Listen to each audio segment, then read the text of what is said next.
नमस्कार प्यारे विद्यार्थियों और मेरे साथियों, आप लोगों को राजेश कल्याणा की ओर से सुप्रभात। नमस्कार जी आयानु। तो करते हैं शुरू हम अपना नेक्स्ट पार्ट। और आज हम करने जा रहे हैं बहुत ही इम्पोर्टेंट पार्ट जो बहुत सारी प्रतियोगिता परीक्षाओं में पूछा जाता है, और कोशिश करूँगा कि इसके अंदर आपको सारा का सारा जो है मैटर एक ही वीडियो पे उपलब्ध हो जाए। आज हम बात करेंगे हीरे में ग्रेफाइट में अंतर।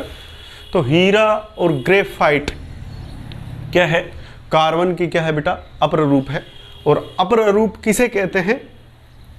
कि कार्बन अपने भिन्न भिन्न रूपों में पाया जाता है। अपर का मतलब अन्य रूप, भिन्न भिन्न रूपों में पाया जाता है। और जो कार्बन अपर रूप है दो प्रकार से इस प्रकृति में पाया जाता है। एक तो होता है क्रिस्टलीय और एक होता है अक्रिस्टलीय।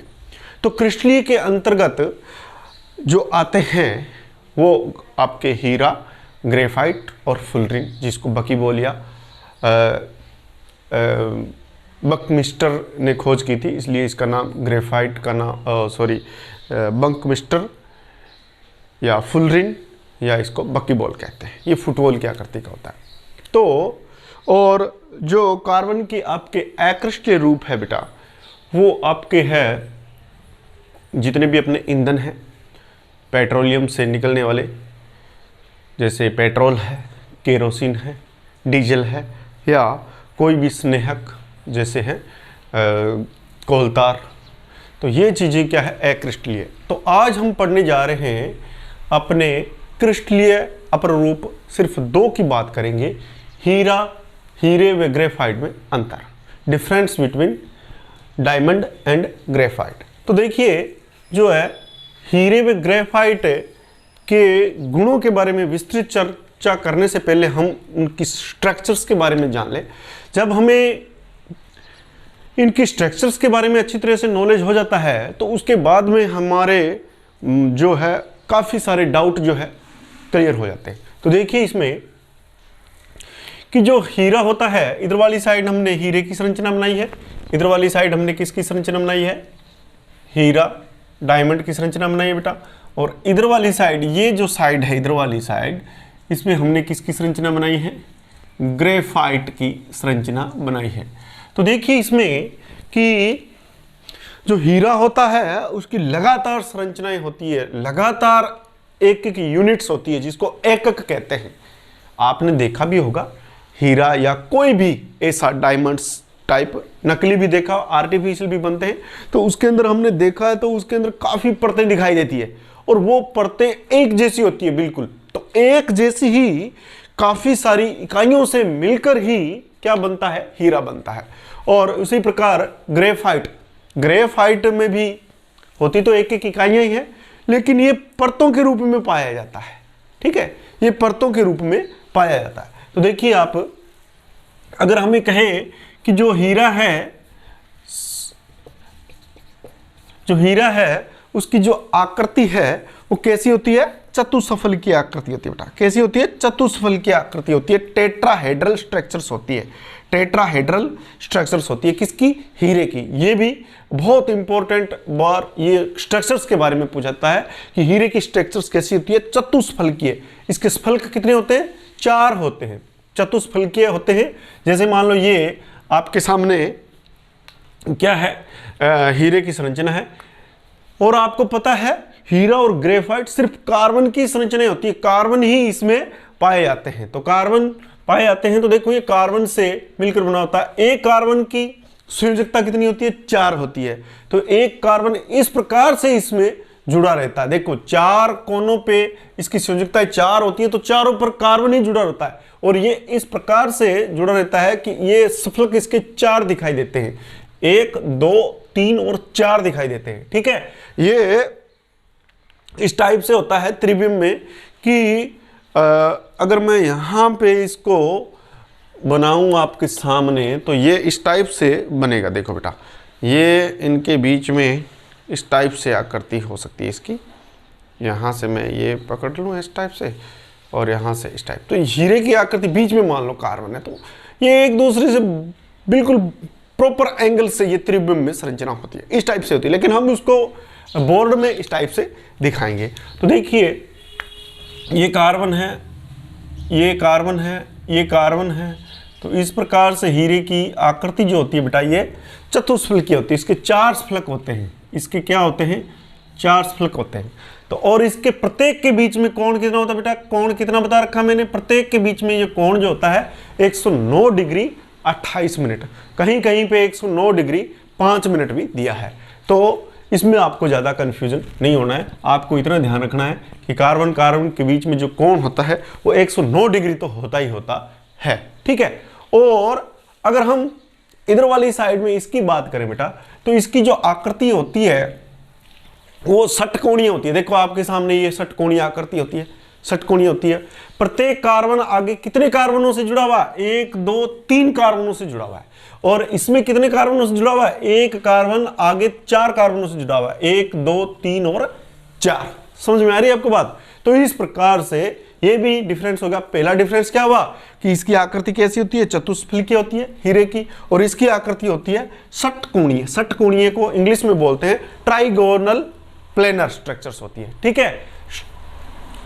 तो ग्रेफाइट जो होता है ये आगे कितने कार्बनों से, बीच वाला कार्बन जो मुख्य कार्बन होता है वो आगे दूसरे कार्बनों से कैसे जुड़ा होता है, वो 3 कार्बनों से जुड़ा होता है। वैसे तो होते सारे मुख्य ही है, लेकिन आगे 3 कार्बनों से इस प्रकार से जुड़ता है। और ये जो होता है इसके बीच में कार्बन कार्बन के बंधों के बीच में कितना डिग्री का कोण होता है, 120 डिग्री का कोण होता है, आपको ध्यान रखना है। तो सॉरी, अब हम बात करते हैं कि ये जो कार्बन की स्ट्रक्चर्स है आपके सामने मैंने बता रखी है कि ये कार्बन की स्ट्रक्चर्स है, और इसके अंदर प्रत्येक कार्बन के बीच में जो बॉन्ड लेंथ होती है, बंध लंबाई जो होती है वो कितनी होती है, 154 पिकोमीटर होती है, ठीक है। ये पिकोमीटर मतलब कि बहुत सारी बहुत ही छोटी दूरियों को ज्ञात करने के लिए एक पैमाना है या इकाई है। तो और इसकी जो है 154 पिकोमीटर है। कार्बन कार्बन प्रत्येक कोई भी कार्बन हो, प्रत्येक कार्बन के बीच की दूरी कितनी है बेटा, 154 पिकोमीटर है। और इसके अंदर बात करें तो इसमें जो बॉन्ड लेंथ पाई जाती है, BL मतलब बॉन्ड लेंथ, बंध लंबाई पाई जाती है, हम इसको बंध लंबाई कहेंगे, बंध लंबाई हम इसको कहेंगे। जो ये बंध लंबाई है वो 2 प्रकार की है।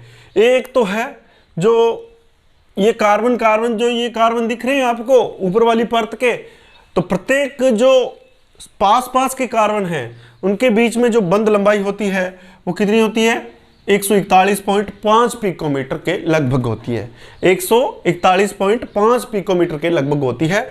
लेकिन जो दूसरी परत है वो दूसरी परत जैसे ही जुड़ती है दूसरे कार्बनों से तो उनके बीच की जो लंबाई होती है वो 340 पिकोमीटर होती है। तो कहने का मतलब जो कार्बन के बीच में कार्बन जो जुड़ा होता है हीरे में कार्बन कार्बन के बीच की दूरी निश्चित ही होती है, एक ही होती है, जो कितनी होती है, 154 पिकोमीटर होती है। लेकिन ग्रेफाइट में कार्बन कार्बन के बीच की दूरियां अलग अलग होती है, जो एक होती है 141.5 पिकोमीटर और दूसरी होती है 340 पिकोमीटर होती है। समझ में आ रही है। अब सुनिए बेटा बात, इसके अंदर ये आपको हीरे की संरचना दिखाई दे रही है। देखो ये कार्बन है, ये कार्बन आगे 4 कार्बनों से जुड़ा हुआ है, फिर ये कार्बन आगे 4 कार्बनों से देखो इस टाइप से जुड़ा रहता है, इस टाइप से। देखो ये कार्बन एक है, ये आगे यहाँ से 4 कार्बन से जुड़ गया, और इसके बीच में प्रत्येक के बीच में कोण कितना बताया मैंने, 100 कितना है, 109 डिग्री 28 मिनट का कोण है। और इसी प्रकार ये कार्बन है, तो ये भी आगे कौन सी संरचना बना रहा है, इस टाइप से ये कौन सी संरचना बना रहा है आपके सामने, ये एक चतुष्फलकीय संरचना बना रहा है, ये एक चतुष्फलकीय संरचना बना रहा है। तो इस प्रकार से ये कार्बन कार्बन के बीच की ये क्या है, संरचना हमने यहाँ पे दिखाई है।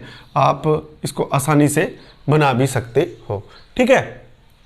अब देखो इसमें कि ये एक एकक है, ये एकक है। इस टाइप से काफ़ी सारी जो है हीरे के अंदर हम देखते हैं, गौर से देखते हैं तो काफ़ी सारी परतें इसके अंदर दिखाई देती है। और हीरे में एक बार प्रकाश की किरण चली गई तो वो वापस निकलती बहुत मुश्किल से, उसको निकलने का रास्ता नहीं मिलता और वो उसी हीरे की परतों में ही घूमता घूमती रहती है प्रकाश की किरण, इसलिए हीरा क्या मारता रहता है, चमक मारता रहता है, बहुत ज़्यादा चमकशील होता है।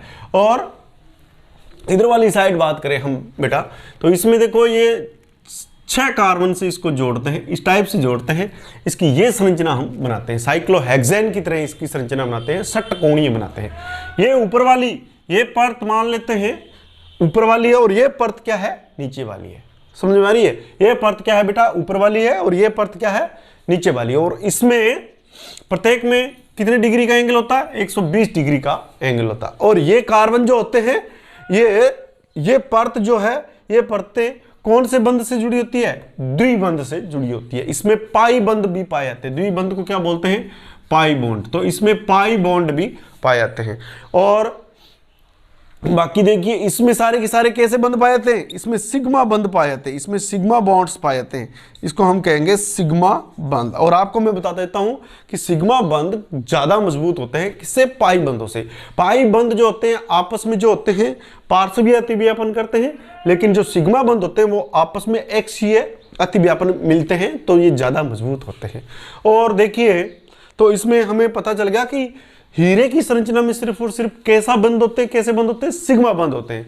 लेकिन आपकी ग्रेफाइट में सिग्मा बंध तो होते ही होते हैं, उनके साथ साथ में कैसे बंध होते हैं बेटा, पाई बंध। देखो ये सिग्मा बंध है, ये सिग्मा, ये सिग्मा, ये सिग्मा, लेकिन इसमें क्या है, एक पाई है, एक सिग्मा है, एक पाई बंध है और एक क्या है, सिग्मा बंध है। ये हमने लाल पेन से इसको लाल स्याही से इसको दर्शा रखा, तो आपको पता चले ये परत एक दूसरे पर क्या हो जाती है, इकट्ठी हो जाती है। मान लो एक दूसरे पर ये क्या हो जाती है, बिल्कुल परतें इकट्ठी हो जाती है और इसको बिल्कुल समेटा जा सकता है, यानी कि कालीन की तरह इसको बिछाया जा सकता है। लेकिन ये त्रिविम स्ट्रक्चर्स होती है, ये कालीन की तरह बिछाई नहीं जा सकती।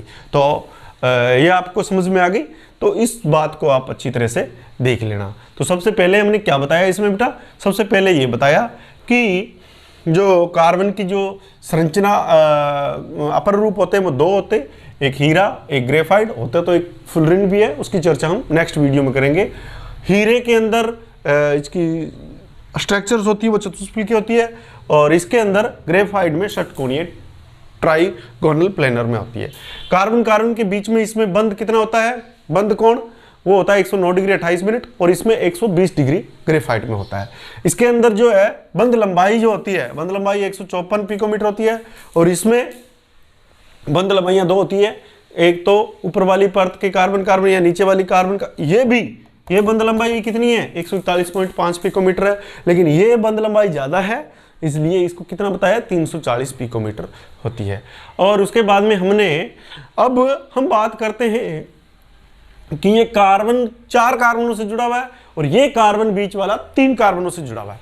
इसके पास में सारे के सारे इलेक्ट्रॉन जो होते हैं वो बंध युग्म से बंधित होते हैं, लेकिन इसमें जो सारे के सारे जो इलेक्ट्रॉन होते हैं वो बंध युग्म से बंधित नहीं होते।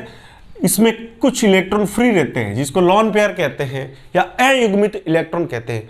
ये जो लोन पेयर होते हैं फ्री होते हैं, क्योंकि कार्बन के साथ में जुड़ता है तो उसको आगे भी 4 कार्बनों की इलेक्ट्रॉनों की जरूरत होती है या 4 कार्बनों की जरूरत होती है। यहाँ पे 3 ही कार्बन मिल रहे हैं, तो इसके ऊपर इलेक्ट्रॉन स्वतंत्र पाए जाते हैं, किसमें, ग्रेफाइट में।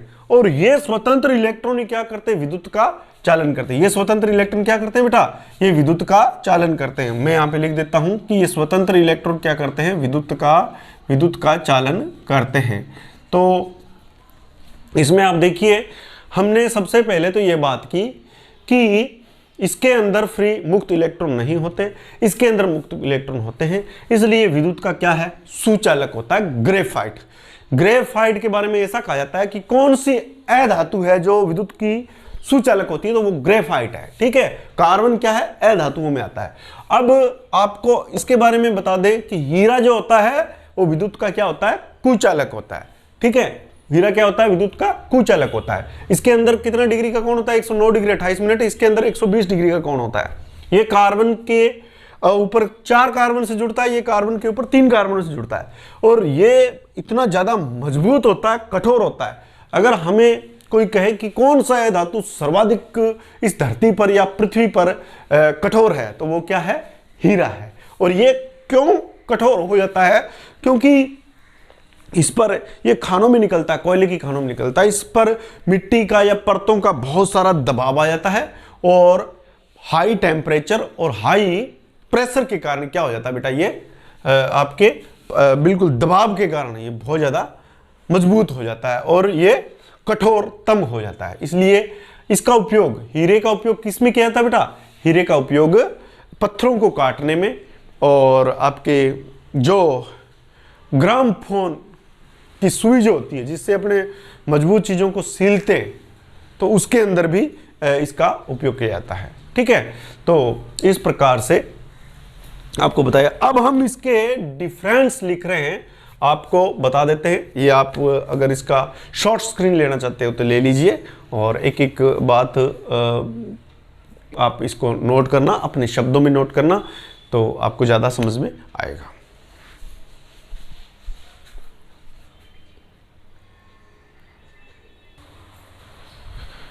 तो देखिए, अपने इसके अंदर हीरा और ग्रेफाइट में अंतर करते हैं। तो देखिए, संरचना के बारे में अगर बात करें हम, संरचना, तो संरचना इसकी हीरे की क्या होती है बेटा? हीरे की संरचना चतुष्फलकीय होती है और ग्रेफाइट की संरचना षटकोणीय होती है। ये दृढ़ त्रियामी होता है, यानी कि त्रियामी तीन आयामों में फैला होता है। इसकी संरचना 3D होती है और ये परतों में व्यवस्थित होता है और ये नीचे एक तल में भी बिछ सकता है। और जो इसकी भौतिक अवस्था की बात करें हम हीरे की, तो ये रंगहीन होता है और पारदर्शी होता है, जिसके आर पार अच्छी तरह से, जैसे हम कांच में देख सकते हैं वैसे हम इसके अंदर देख सकते हैं। लेकिन जो ग्रेफाइट होता है वो चमकदार तो होता है, जैसे पेंसिल का जो अंदर जिससे पेंसिल से हम लिखते हैं वो जो होता है बीच वाली जो जिसको गोटा कहते हैं, चमकदार होता है, अपारदर्शी होता है, धूसर या काले रंग का होता है। अगर हम इसकी कठोरता की बात करें तो सर्वाधिक कठोर हीरा होता है इस पृथ्वी पर। और हीरा कठोर क्यों होता है वो हमने बताया कि इसके ऊपर परतों का, दूसरी परतों का दबाव बना रहता है और ताप होता है अत्यधिक, इसके कारण वो बिल्कुल कठोर हो जाता है। लेकिन ग्रेफाइट मुलायम होता है, चिकना होता है, वह शुद्ध स्नेहक के रूप में कार्य करता है, यानी कि एक लुब्रिकेंट के रूप में इसका उपयोग किया जा सकता है, एज ए वैसलिन के रूप में। और मुक्त इलेक्ट्रॉन, हीरे में कोई मुक्त इलेक्ट्रॉन नहीं होते क्योंकि कार्बन के चारों बंद और इलेक्ट्रॉन बंधे होते हैं दूसरे कार्बनों से। लेकिन इसमें ग्रेफाइट में जो है एक कार्बन 3 कार्बनों से जुड़ा होता है, तो इसमें मुक्त इलेक्ट्रॉन पाए जाते हैं, उपस्थित होते हैं। अब अगर इसमें हीरे में इलेक्ट्रॉन उपस्थित नहीं होते, अनुपस्थित होते हैं, तो विद्युत का क्या होता है, ये कुचालक होता है। और ये विद्युत का क्या होता है बेटा? ग्रेफाइट विद्युत का सुचालक। इसमें से लाइट बह सकती है, आप इसका प्रयोग भी कर सकते हो। अगर पेंसिल को दोनों तरफ से छील के आप अगर उसका एक परिपथ के रूप में उपयोग में लेते हो तो उसमें से करंट आएगा, करंट उसमें से प्रवाहित होगा। उसके बाद में बंद कोण की बात हमने की थी, इसमें सभी में कार्बन के बीच में बंद कोण कितना है? वो 154 पिकोमीटर है। लेकिन इसमें कार्बन के बीच में 2 प्रकार के बंद पाए जाते हैं। जो पाई बंद बनाते हैं, जो पाई बंद बनाते हैं, कार्बन द्विबंध बनाते हैं, उनके जो होता है 340 पिकोमीटर होती है और इसमें 141.5 पिकोमीटर होती है। उसके बाद में हम इसके गलनांक की बात करें तो इसका जो गलनांक होता है बेटा वो 4027 डिग्री सेंटीग्रेड होता है हीरे का। लेकिन ग्रेफाइट का गलनांक जो होता है वो लगभग 3000 डिग्री सेंटीग्रेड होता है। अगर हम बात करें इसके हाइब्रिडाइजेशन की, संकरण की, तो हीरे का जो संकरण होता है वो sp3 संकरण होता है। इसके अंदर जो s कार्बन के जो करैक्टर्स होते हैं वो क्या होते हैं बेटा? वो कार्बन के करैक्टर होते ज्यादा होते हैं, sp3 संकरण होता है इसमें। और इसमें कैसा संकरण होता है? sp2 संकरण होता है। ठीक है, तो इसमें जो है बंद कोण पाया जाता है 109 डिग्री 28 मिनट और इसमें बंद कोण कितना पाया जाता है? 120 डिग्री पाया जाता है। उसके बाद में हम विशिष्ट घनत्व की बात करें तो इसका जो हीरे का विशिष्ट घनत्व 3.51 होता है और ग्रेफाइट का जो विशिष्ट घनत्व होता है वो 2.25 होता है। अगर हम उपयोग की बात करें तो हीरा जो होता है कठोर होने के कारण इसको पत्थरों को काटने में, चट्टानों को काटने में और कांच को काटने में भी हीरे का उपयोग किया जाता है। मशीनों के आगे हीरा डाला जाता है। और एक जो कठोर वस्तुओं को सिलाई के लिए भी एक जो सुई बनी होती है उसमें भी आगे किसकी बनी होती है? हीरे की बनी होती है, जिसको हम फोनोग्राम कहते हैं। ग्रेफाइट में क्या होता है? ये शुष्क स्नेक के रूप में होता है, लोहे पर पॉलिश की जाती है, पेंसिल में भी इसका उपयोग होता है और परमाणु भट्टियों में जो नाभिकीय अभिक्रियाएं हैं उनको बंद करने में और शुरुआत करने में, नियंत्रण करने में भी कार्बन की छड़ों का, ग्रेफाइट का उपयोग किया जाता है। तो इस प्रकार से ये आपके सामने हीरा और ग्रेफाइट में अंतर हमने किया है। तो प्रिय विद्यार्थियों, आप लोगों को अच्छी तरह से ये स्ट्रक्चर्स बनानी है और इसको अच्छी तरह से समझना है। और हम मिलते हैं अपने पार्ट नंबर 54 में। तब तक के लिए आप मेरे को दीजिए इजाज़त। और आपको अगर ये मेरा वीडियो अच्छा लगा तो प्लीज़ आप बहुत ज़्यादा से ज़्यादा बच्चों के पास शेयर कीजिए, मेरे चैनल को सब्सक्राइब कर लीजिए और लाइक भी कीजिए। जिन बच्चों ने अभी सब्सक्राइब नहीं किया है तो वो सब्सक्राइब तो करें, क्योंकि आपके पास में नोटिफिकेशन तभी आएगा जब आप सब्सक्राइब करने के बाद में बेल आइकन को दबाओगे और ऑल पे क्लिक करोगे। ठीक है, तो प्यारे विद्यार्थियों, हम जो है पार्ट 54 में कार्बनिक हाइड्रोकार्बन के कुछ यौगिक है जैसे और पदार्थ है, उसके बारे में हम चर्चा और करेंगे। तो उसके अंदर हमारे आ जाएगा एक तो एथेनोइक अम्ल और आपके एथिल अल्कोहल, मेथिल अल्कोहल, और इसके बारे में हम आगे नेक्स्ट वीडियो में चर्चा करेंगे। तो मिलते हैं नेक्स्ट वीडियो में, तब तक के लिए जय हिंद, जय भारत, नमस्कार।